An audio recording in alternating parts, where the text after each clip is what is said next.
السلام علیکم۔ آج 24 جمادی الاول 1445 ہجری موافق 9 دسمبر 2023 عیسوی، دن ہفتہ، بعد نماز عصر جامع مسجد عالیہ گن فاؤنڈری کے کانفرنس ہال میں منعقد کی جا رہی ہے۔ تاریخ اسلام کا 1026واں لیکچر۔ عنوان ہے ہندوستان کی جد و جہد آزادی میں مسلمانوں کا کردار۔ مخاطب کریں گے عالی جناب محمد ضیاء الدین نیّر صاحب۔ میں ادباً گزارش کرتا ہوں عالی جناب محمد ضیاء الدین نیّر صاحب سے وہ شہ نشین پر آئیں اور ہمیں مخاطب کریں۔ بسم اللہ الرحمن الرحیم، نحمدہ و نصلی علی رسولہ الکریم، اما بعد۔ ان اللہ لا یغیر ما بقوم حتی یغیروا ما بانفسہم، صدق اللہ العظیم وصدق رسولہ النبی الکریم، ونحن علی ذلک من الشاہدین والشاکرین والحمد للہ رب العالمین۔ بزرگان محترم، عزیز دوستو، السلام علیکم ورحمۃ اللہ وبرکاتہ۔ آج ایسا لگا مجھے کہ میں نہیں پہنچ پاؤں گا۔ شہر میں جو ٹریفک چل رہی ہے بہت مشکل سے آ گیا اور آپ لوگوں کی محبت کھینچ لائی، ورنہ آج کی غیر حاضری بھی اسی وجہ سے ہے جو گزشتہ مستقل کچھ نہ کچھ شہر میں چلا ہوا ہے، اور اس کی وجہ سے عوام جو ہے پریشان ہو رہی ہے، وقت پہ نہیں پہ۔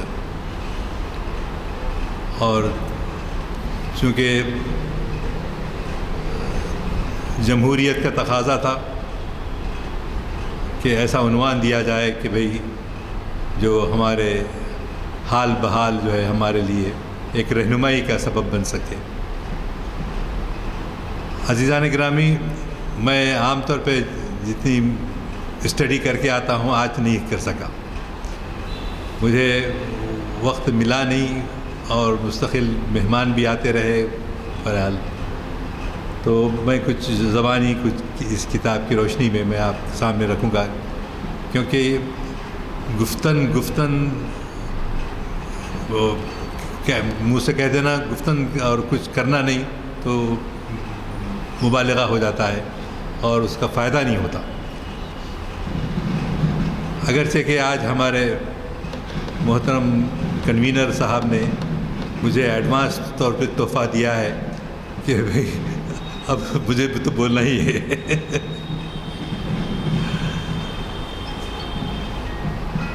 جب حجاج بن یوسف آپ کے مکہ مکرمہ میں بنو امیہ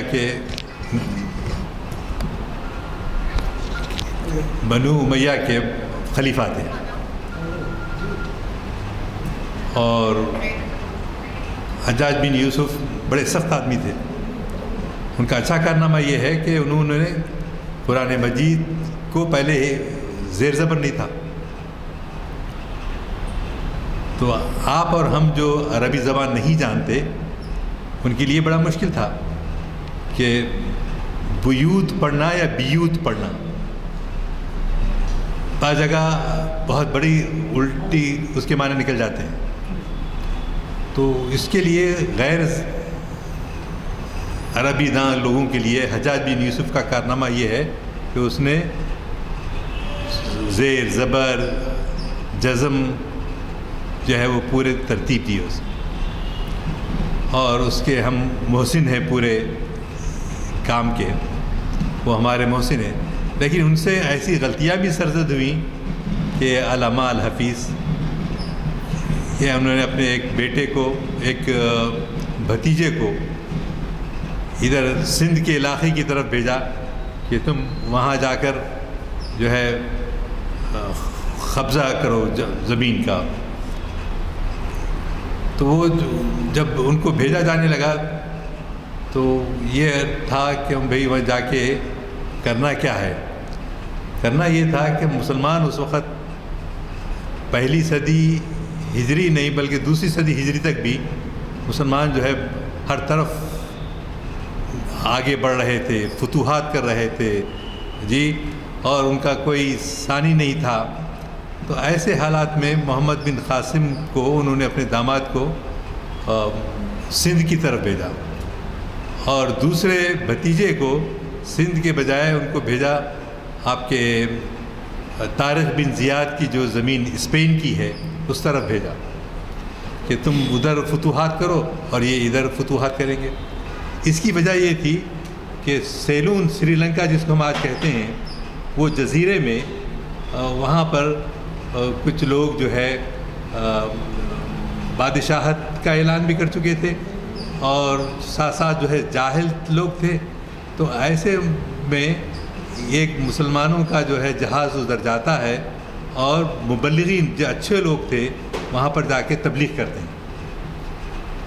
آج بھی کیرلا، سیلون، چٹاکانگ وغیرہ کے علاقے میں گئے تو وہاں پر کیا ہوتا ہے، وہاں پر جو ہے مسلمان آج سے بہت پہلے پہنچ چکے تھے ان علاقوں میں. ان علاقوں میں پہنچنے کی وجہ سے اب امید یہ تھی کہ بھی آگے بڑھا جائے، لیکن جیسا کہ انسان کی فطرت ہے، ان کو آگے بڑھتا ہوا دیکھ کر وہاں کے جو مقامی مشرکانہ خیالات رکھنے والے عناصر تھے، انہوں نے کیا کیا، انہوں نے مسلمان عربوں سے ان کے بچوں کو، ان کے عورتوں کو لوٹنا، اور وہاں کے جو مشہور زمانے کے جو مسالے ہوتے تھے ہمارے پاس، جیسا زیرہ اور جو ہے کیا کیا جو ہے مسئلے ہوتے ہیں جو ہمارے کھانوں میں جو ہے ہم کو مزہ دیتے ہیں، تو وہ تجارت ہوتی تھی. سیلون سے، چٹاکانگ سے، ڈھاکے کے طرف سے ہوتے ہوئے آگے بڑھتے تھے. تو وہاں اس بادشاہ نے یہ کیا جو غیر مسلم تھا کہ مسلمان عورتوں کے ساتھ، بچوں کے ساتھ زیادتی کی اس نے. یہ رپورٹ محمد بن قاسم نے اپنے سسر حجاج بن یوسف کو بھیجی کہ یہاں کا بادشاہ ہمارے ساتھ زیادتی کر رہا ہے، ہمارے جہاز کو روک رکھا ہے، آپ جو ہے اس کا مقابلہ کرنے کے لیے ہم کو اور جو ہے احکام دیجیے. تو چنانچہ حجاج بن یوسف نے احکام دیے ان کو کہ اس کو خط لکھا پہلے تو بادشاہ کو کہ تم جو زیادتی ہماری عورتوں کے ساتھ، عربوں کے ساتھ کر رہے ہو، اس کے چھوڑ دو، یہ زیادتی مت کرو. مسلمان زیادتوں کو پسند نہیں کرتا. چنانچہ جو مشہور حدیث ہے کہ ہم جب کسی کو برائی کرتے ہوئے دیکھو تو کم سے کم اس کو قوت سے روکو. اگر قوت سے نہیں روک سکتے تو کم سے کم زبان سے اس کو برا بولو، اور زبان سے بھی اگر نہیں بول سکتے تو کم سے کم جو ہے اس کو دل میں برا سمجھو. تو یہ ہماری تعلیمات ہیں. ہم زیادتی کسی کے ساتھ کرنا نہیں چاہتے. تم ہمارے عورتوں کو، بچوں کو قتل کرے ہو، لیکن جو ہے اس قتل کرنے کے باوجود ہماری فوج کو ہم یہ اجازت نہیں دے سکتے کہ تم مقابلتاً ان کے بیوی بچوں کو جو ہے نقصان پہنچاؤ. اب ہوتا نا بعض وقت، ارے بھائی انہوں ہمارے اتنے لوگوں کو مار دیے، اپن چپ کیوں بیٹھنا، ہم بھی جو ہے نکلنا. تو اب اس میں کیا ہوتا ہے، مثال کے طور پہ بعض لوگ جو ہے مسلم ہیں، بعض ہندو ہیں، بعض مشرک ہیں، تو ان کی چونکہ ہمارے لوگوں کو انہوں نے ایذا پہنچائی ہے، لہٰذا ہم اس کا بدلہ لیں گے، چاہے وہ انہوں نے زیادتی نہیں کی ہے. لیکن رسول اللہ کی کیا تعلیمات ہیں کہ تم جو ہے کسی پر زیادتی مت کرو. مکے میں، مدینے میں، ایسے غزوات میں آپ ہمیشہ اپنے صحابہ کو کیا نصیحت کرتے تھے، آپ کسی پر زیادتی نہ کریں. تو چنانچہ یہ خط جو ہے حجاج بن یوسف نے وہاں کے بادشاہ کو لکھا، لیکن وہ مغرور تھا، اس غرور میں اس نے جو ہے اس خط کو پھاڑ دیا.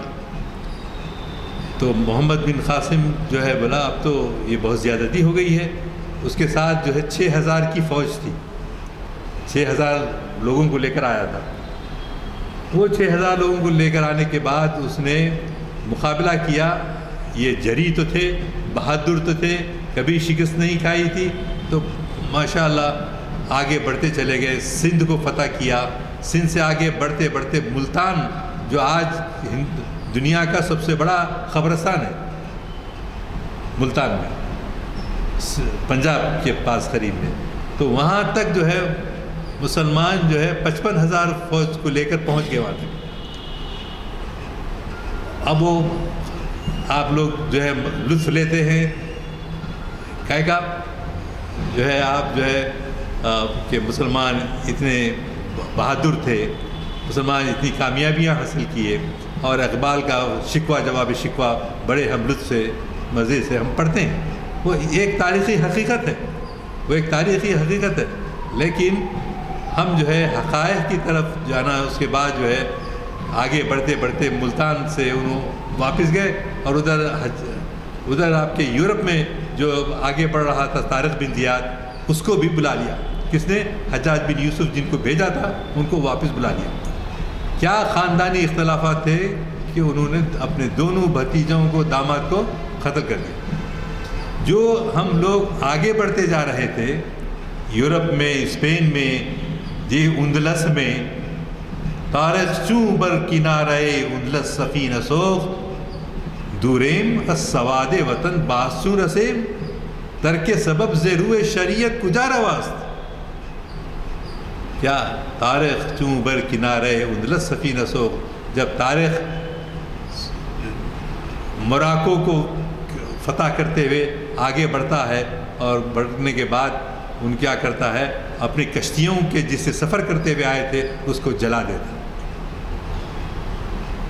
تو جلانے پر اس کے جو ساتھی تھے انہوں نے بولے طارق چوں بر کنارے اندلس سفینہ سوخت، اندلس کے کنارے پہ ہم لوگ پہنچ چکے ہیں، اب اگر ہم کو شکست ہوتی ہے تو ہم کیسے لوٹ کر جائیں گے؟ جی کیسے لوٹ کر جائیں گے؟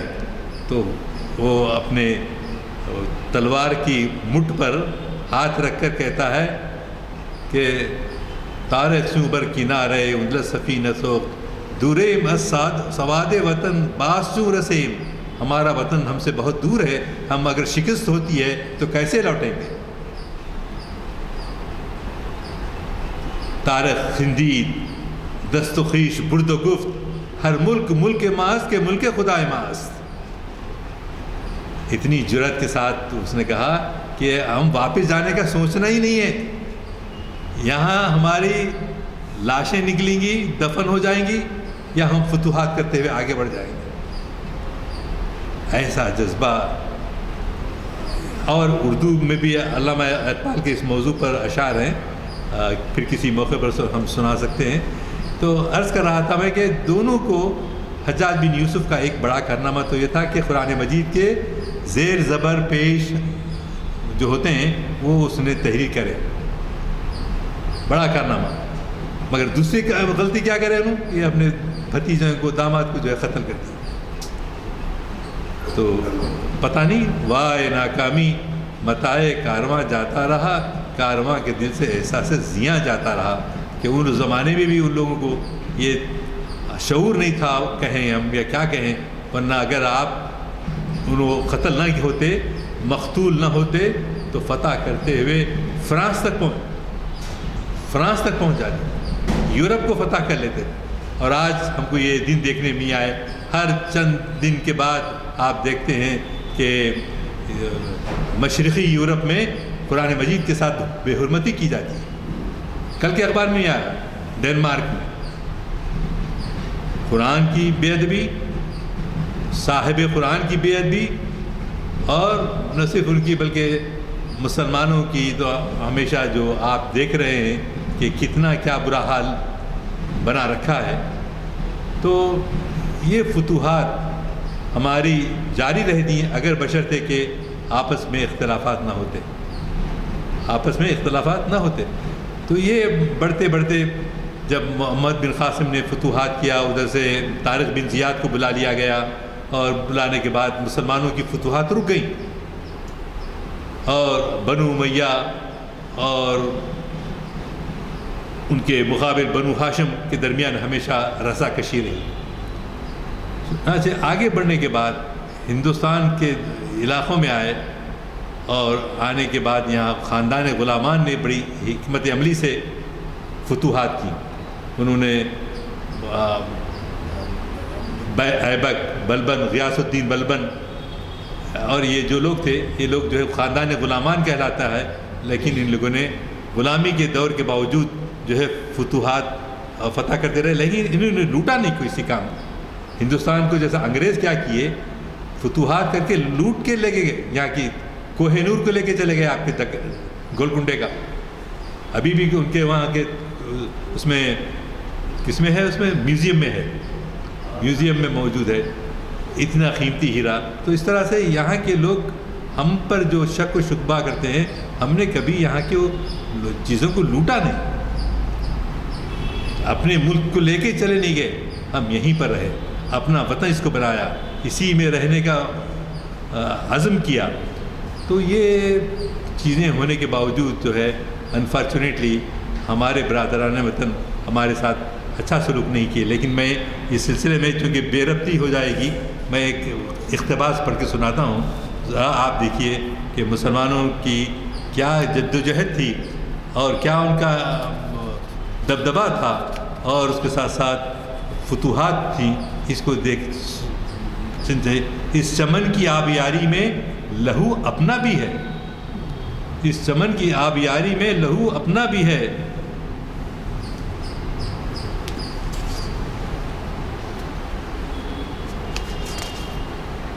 سارے جہاں سے اچھا ہندوستان ہمارا، ہم بلبلیں ہیں اس کی یہ گلستاں ہمارا۔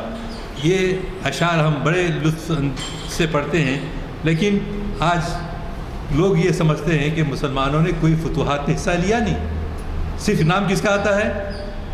گاندھی جی کا نام آتا ہے، زیادہ سے زیادہ یہ آتا ہے کہ انگریز دشمنی کرنے آئے تھے، لیکن مسلمانوں نے اس ملک کی آزادی حاصل کرنے کے لیے اس کو جو قربانیاں دی ہیں اس کا ذکر نہیں آتا۔ آپ سماعت فرمائیے، مولانا آزاد کی لائبریری کے زیر اہتمام ہندوستان کی جد و جہد آزادی میں مسلمانوں کا کردار، اس کی اشاعت وقت کی اہم ضرورت ہے، کیونکہ آج ملک پر کچھ ایسی طاقتوں کا غلبہ ہے جن کا منصوبہ ہے کہ مسلمانوں کی تاریخ کو مسخ کیا جائے، بگاڑ دیا جائے، غلط سلط ہم نقصان پہنچائے ملک کو، یہ اس طرح سے لکھا جائے۔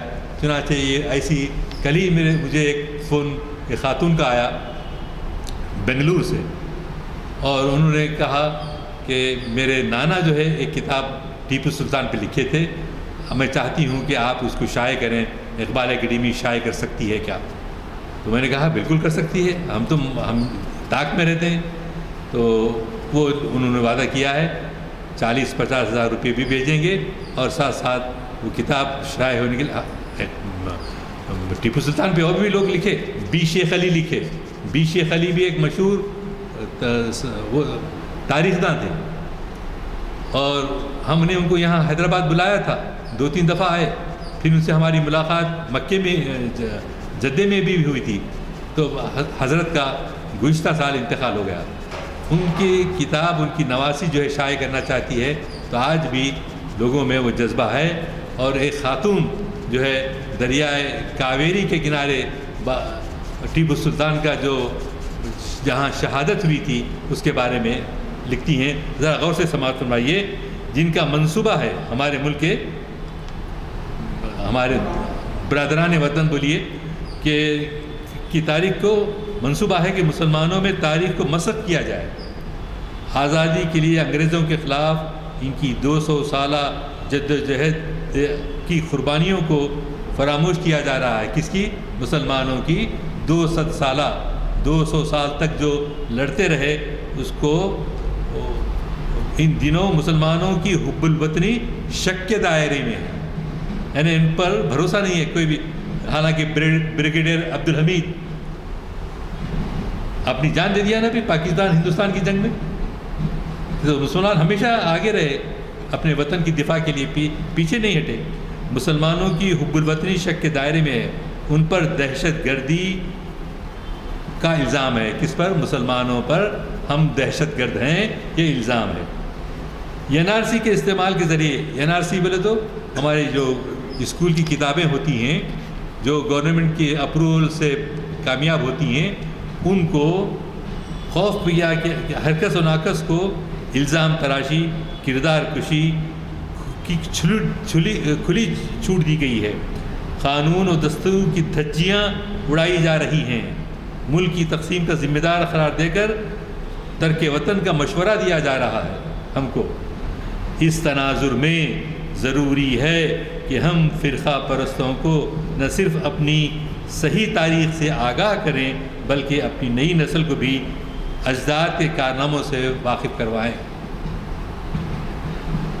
نئی پود میں، نئی نسل میں یہ احساس جاگری ہو جائے کہ جو قوم اپنی تاریخ کو فراموش کر دیتی ہے اس کا کوئی مستقبل نہیں۔ اگر ہم اپنی تاریخ کو بھلا دیں ہمارا وجود ختم ہو جائے گا۔ جی، جہاں تک آزادی کے حصول کا تعلق ہے، اکثر کتابیں اور تذکرے کانگریس اور مہاتما گاندھی کے دور کی سرگرمیوں کو اجاگر کرتے ہیں، اس سے ہٹ کے نہیں بولتے کچھ بھی۔ حقیقت تو یہ ہے کہ ملک کو انگریزوں سے نجات دلانے کے لیے کانگریس اور مہاتما گاندھی سے پہلے مسلمان رہنماؤں اور عالموں نے کلیدی رول ادا کیا۔ 18ویں صدی کے چوتھے دہے میں شاہ ولی اللہ رحمۃ اللہ علیہ، محدث دہلوی، ان کے فرزندوں متوسلین تو مرید اور شاگردوں کے عوام میں آزادی کا جذبہ پیدا کرنے کے لیے مہاتما گاندھی اور انگریزوں سے پہلے مسلمانوں نے کیا۔ 18ویں صدی کے چوتھے دہے میں شاہ ولی اللہ دہلوی رحمۃ اللہ علیہ، ان کے فرزندوں شاگردوں نے عوام میں زندگی کا جذبہ پیدا کیا۔ شاہ ولی اللہ رحمۃ اللہ علیہ کے بعد ان کے فرزند شاہ عبدالعزیز نے اپنے والد کے مشن کو زندہ رکھا۔ انہوں نے انگریزوں کے خلاف جہاد کا فتویٰ بھی دیا۔ انگریزوں کے خلاف جہاد کا فتویٰ بھی دیا کون؟ شاہ ولی اللہ رحمۃ اللہ علیہ۔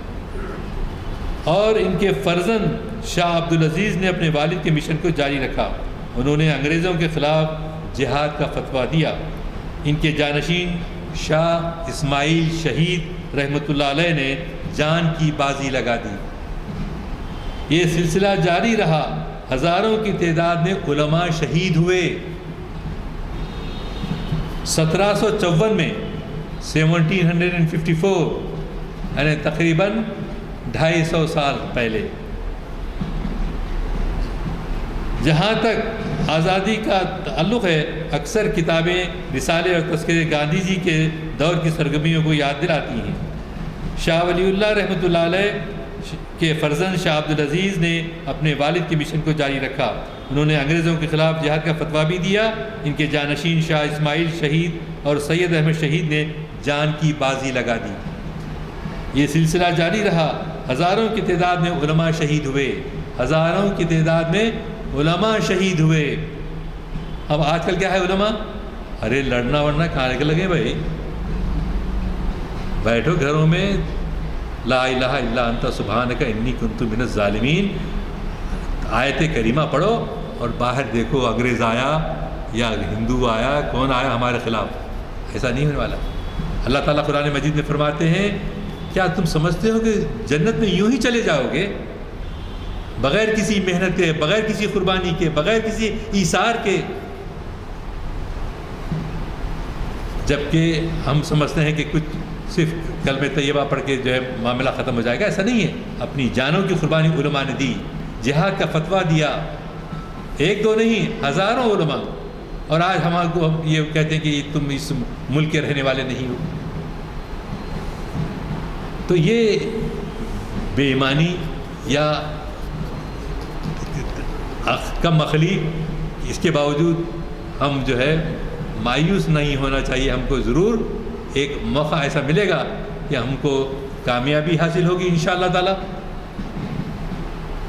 1754 عیسوی میں کلکتے میں علی وردی خان وہاں کے کلکتے کے حکمراں تھے، ان کے نواسے سراج الدولہ ان کے نواسے تھے۔ بنگال میں انگریزوں کو پیش قدمی روکنے میں کامیابی حاصل کی۔ کون؟ نانا اور نواسے اپنی جان دے دیے، لیکن انگریزوں کو کلکتے میں داخل ہونے نہیں دیا۔ 1782 عیسوی سے 1799 تک 18 سال 17 سال تقریباً کون؟ ہمارے ٹیپو سلطان اور ان کے والد حیدر علی، اور ٹیپو سلطان نے انگریزوں کا پامردی سے مقابلہ کیا، اپنی جان کو خطرے میں، اپنی زمین کے بارے میں کچھ نہیں سوچا، اپنے آپ کو قربان کر دیا۔ 1754 عیسوی میں علی وردی خان، 1757 عیسوی میں ان کے نواسے سراج الدولہ نے بنگال میں انگریزوں کی پیش قدمی کو روکنے کی کامیاب کوشش کی۔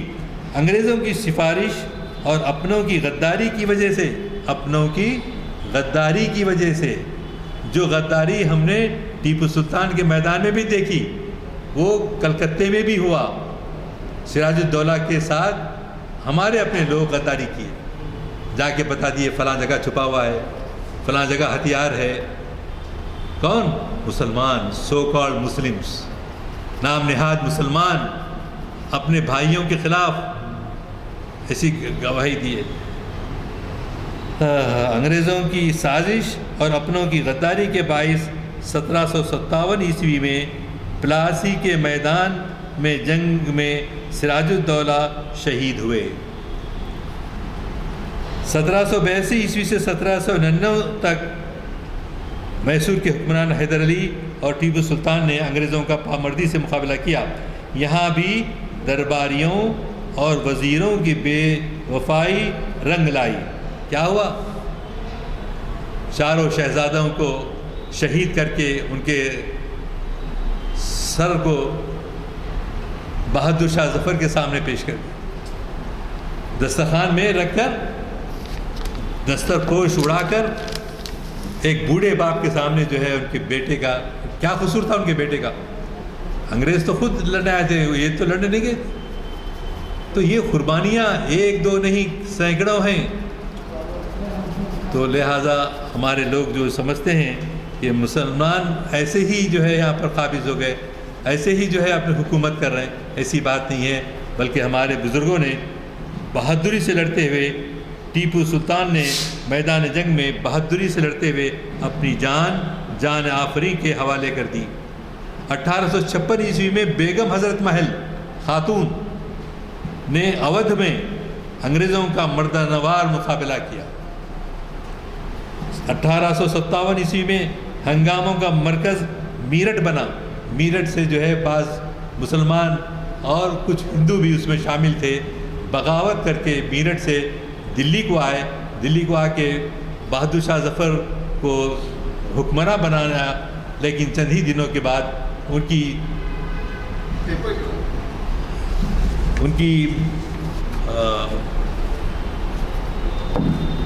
کی خدمت میں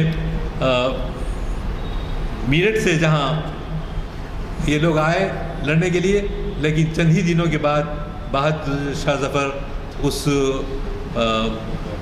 حملے کو بچا نہیں سکے، اور اس وجہ سے وہ چھپے ہوئے تھے آپ کے ہمایوں کے مقبرے میں۔ کون؟ بہادر شاہ ظفر۔ وہاں جا کے انہوں نے ان کو گرفتار کیا اور رنگون برما میں ان کو بھیج دیا، اور وہیں پر آج تک وہ بہادر شاہ ظفر وہیں مدفون ہیں۔ بہادر شاہ ظفر ایک اچھے شاعر بھی تھے اور نیک صفت آدمی تھے، لڑنا کرنا ان کے بس کی بات نہیں تھی، لہذا لیکن جو ہے ظفر آدمی اس کو نہ جانیے گا، ہو وہ کیسا ہی صاحب فہم و ذکا، جسے عیش میں یاد خدا نہ رہی، جسے طیش میں خوف خدا نہ رہا۔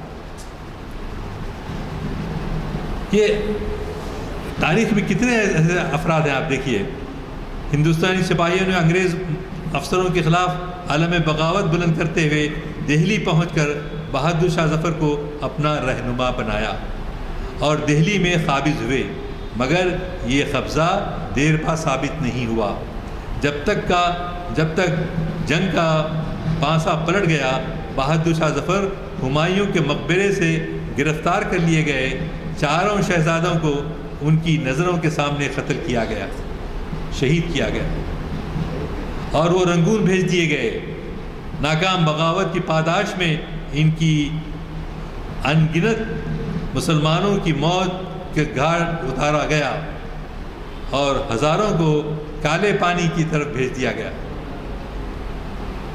1857 عیسوی کی بغاوت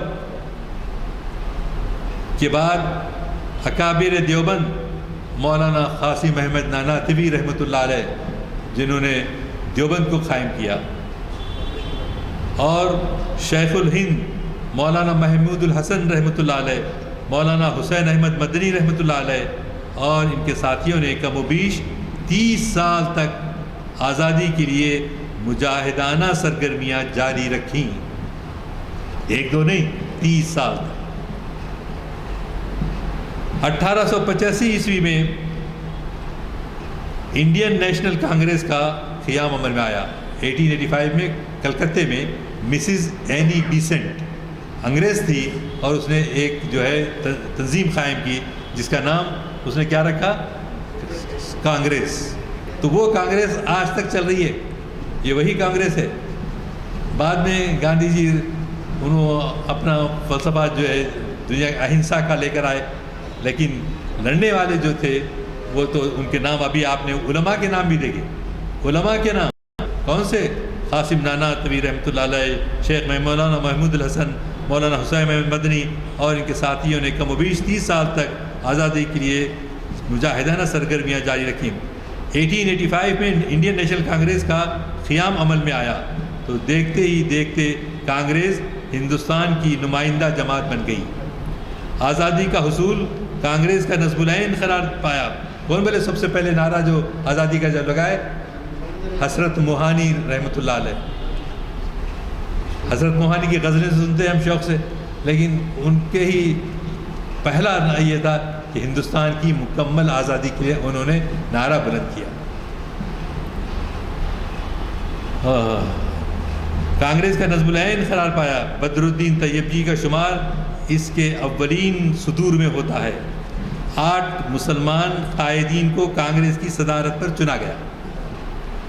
1 2 3 4 5 6 7 8، ایک دو نہیں، 8 لوگوں کو صدر کا یکے بعد دیگرے صدر بنایا گیا، اور سارے کے سارے مسلمان تھے۔ بدر الدین طیب جی پہلے تھے ان۔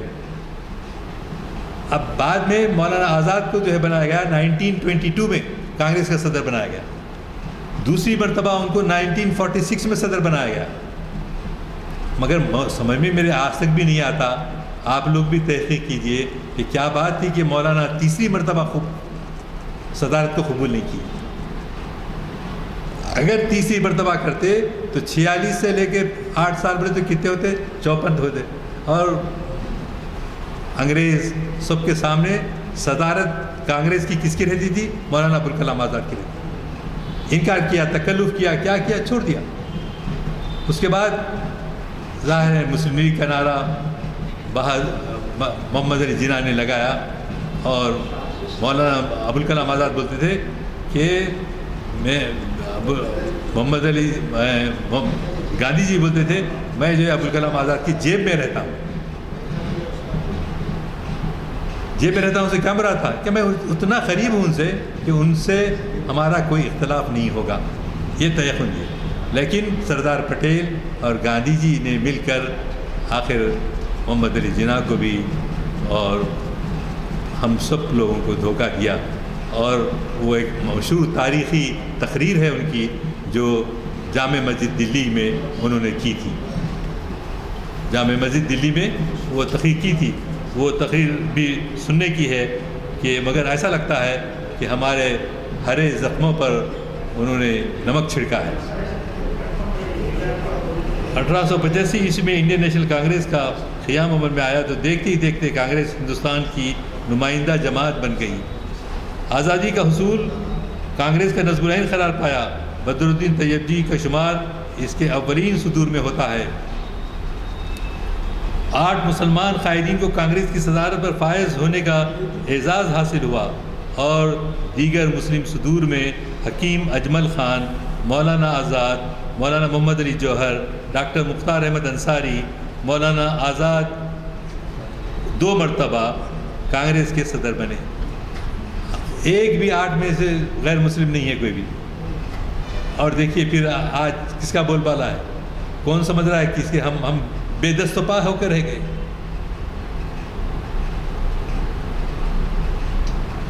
کوئی ہمارے کو پوچھتا تک نہیں.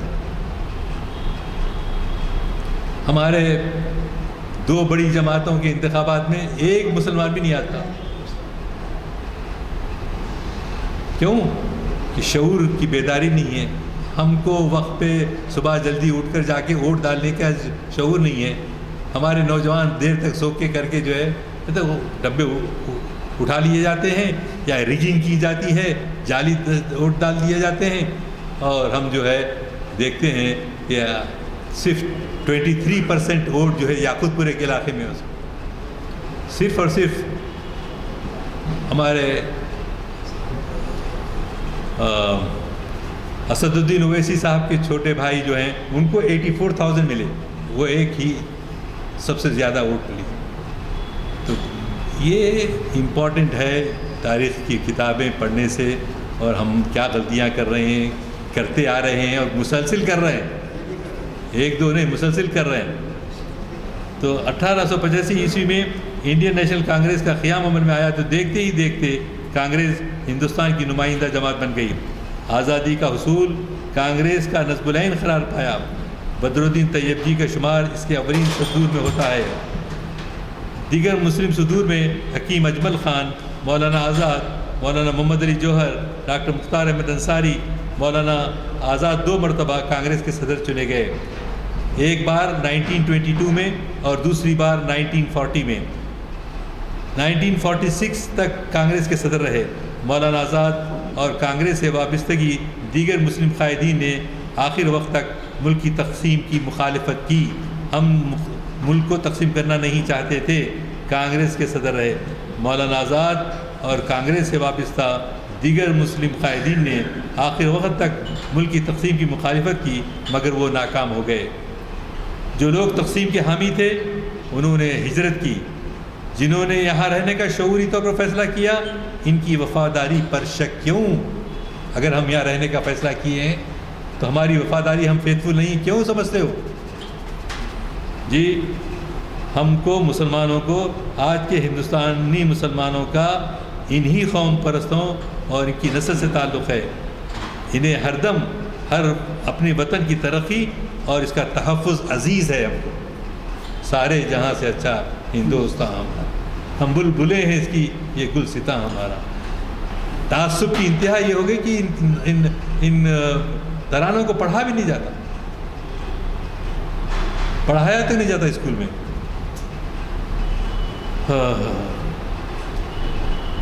وہ اس کی آبرو ناموس کے لیے مرنے کے لیے تیار ہے مسلمان, جس کا ثبوت پاکستان کے خلاف جنگ میں بریگیڈیئر عثمان اور عبدالحمید نے اپنی جانیں قربان کر کے دیا. جنگ آزادی میں اردو صحافت کا بھی رول نمایاں رہا ہے. اردو اخبارات کے صحافی ہی سب سے زیادہ انگریزی حکومت کے ظلم و ستم کا مقابلہ کیے. انہوں نے قید و بند کی صعوبتیں جھیلیں, ان کے پریس جلائے گئے, ضمانتیں ضبط ہو گئیں. مولانا احمد حسین آزاد کے والد محمد باقر کو دہلی اخبار کے ایڈیٹر تھے, انہیں جد و جہد آزادی کی سزا میں انگریزوں کی مخالفت کے پاداش میں پھانسی دی گئی. کس کو؟ محمد باقر کو. جو محمد حسین آزاد اردو کے نامور ادیب ہیں, ان کو حسرت موہانی کے اردو معلّہ, ظفر علی خان کے زمیندار, مولانا آزاد کے الہلال اور مولانا محمد علی جوہر کے ہمدرد اور کامریڈ نے ہندوستانیوں کے دلوں میں بدیسی راج کے خلاف جو آتش بھڑکائی تھی, وہ جنگ آزادی کی تاریخ کا ایک روشن باب ہے. قوم پرست مسلمانوں کے سب سے عظیم قائد مولانا ابوالکلام آزاد کے الہلال اور مولانا محمد علی جوہر کے ہمدرد اور کامریڈ نے ہندوستانیوں کے دلوں میں بدیسی راج کے خلاف جو آتش بھڑکائی تھی, وہ ہماری جنگ آزادی کا تاریخ کا روشن باب ہے. قوم پرست مسلمانوں کے سب سے عظیم قائد مولانا آزاد کی یاد میں ہم یہ تنظیم بنائے ہیں ہندوستان میں اور حیدرآباد میں, ہر جگہ پہ, تاکہ ان نو نسل کو ہم بتا سکیں کہ ہمارے بزرگوں کی کیا کیا قربانیاں ہیں اور انہوں نے کیا کیا کیا. میں سمجھتا ہوں تقریر سے اچھا یہ معاملہ موضوع رہا, اس لیے کہ بات آتھینٹک انداز میں آپ کے دلوں تک پہنچی ہے. انشاءاللہ ہم یہ سلسلہ جاری رکھیں گے تاکہ ہمارے لوگوں کو حق بات معلوم ہو.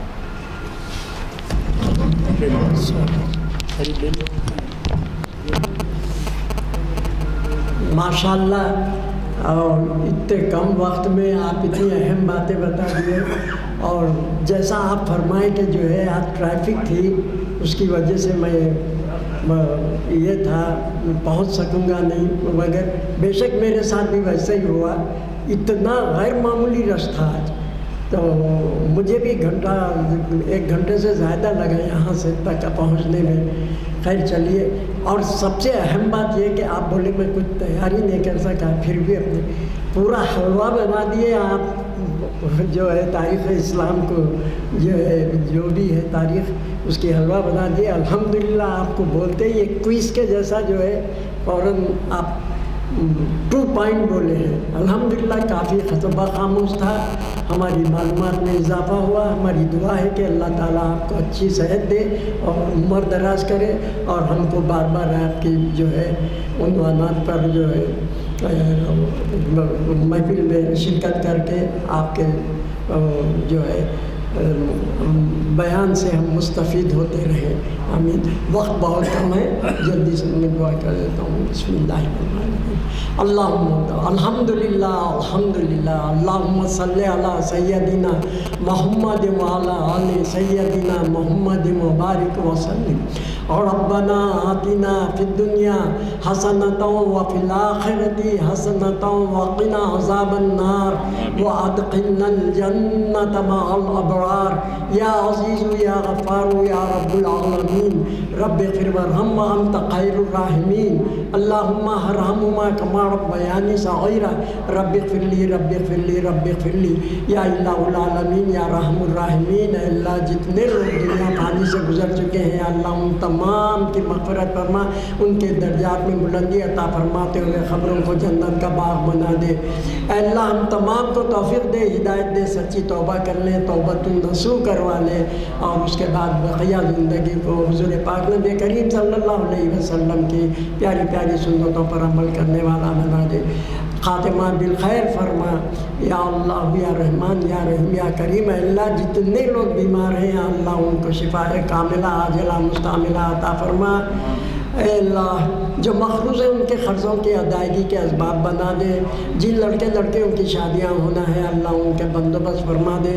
اے اللہ بہتر سے بہتر رشتے فراہم فرما، مبارک بختاور رشتے لگا دے.